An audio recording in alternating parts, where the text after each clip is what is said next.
phone, without even thinking. You don't even remember why you picked it up. It is a compulsive need for more and more matches, more and more dates, yet often without even the desire to meet, content merely with the confirmation that someone said, yes. Every scroll, every meme, every quick laugh, it's a small hit, a tiny shot of dopamine injected straight into the brain. It's a debt, a dopamine credit. You got the pleasure up front, the rush, the thrill, the stimulation. But the bill is coming later. But the bill is coming later. But the bill is coming later. Dopamine is often called one of the happiness hormones, and rightly so. It plays a vital role in how we experience joy, motivation, and a sense of accomplishment. However, in the 21st century, we have fallen into a dopamine trap. Everything has become instantly available, without waiting, without effort, without the journey that once made fulfillment so meaningful. Now, a simple push of a button delivers what once took days, months, or even years of dreaming and striving.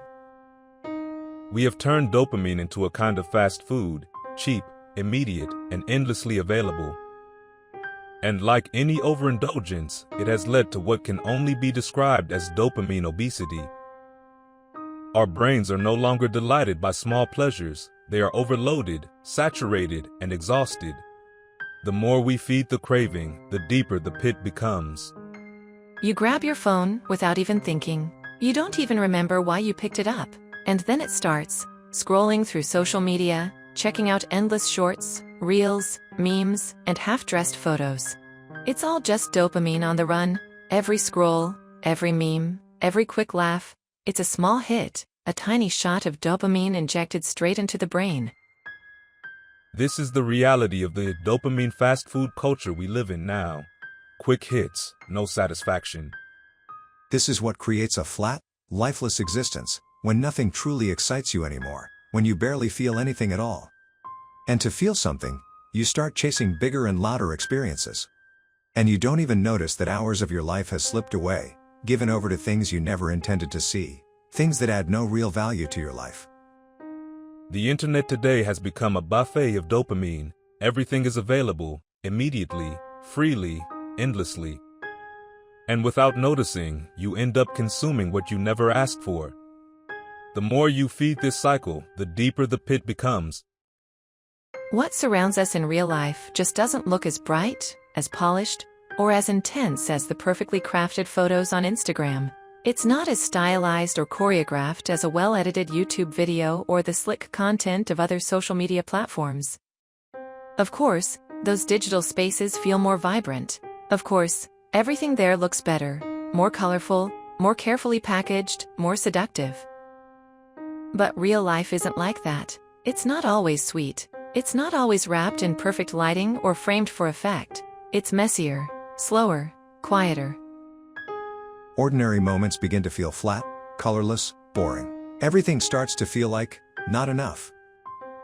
Social media, video games, fast food, alcohol, we escape to these places from the colorless life that we created for ourselves.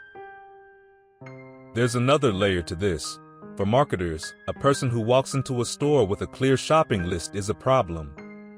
Because that person knows what they want and isn't easily manipulated by flashy packaging or emotional tricks. If you're not in control of your own goals, someone else will be. If you don't know where you're going, it's incredibly easy to be led off track. And that's exactly how most of us live today, in a constant loop of distraction, being pulled from one thing to the next, chasing something that doesn't exist. And let's be clear, it's a debt, a dopamine credit. You got the pleasure up front, the rush, the thrill, the stimulation. But the bill is coming later, and you'll be paying it back slowly over time. Why? Because we've flooded the brain. We've robbed it of the ability to feel awe. We've overwhelmed it so completely that it no longer knows how to choose what truly matters, only what's instantly rewarding.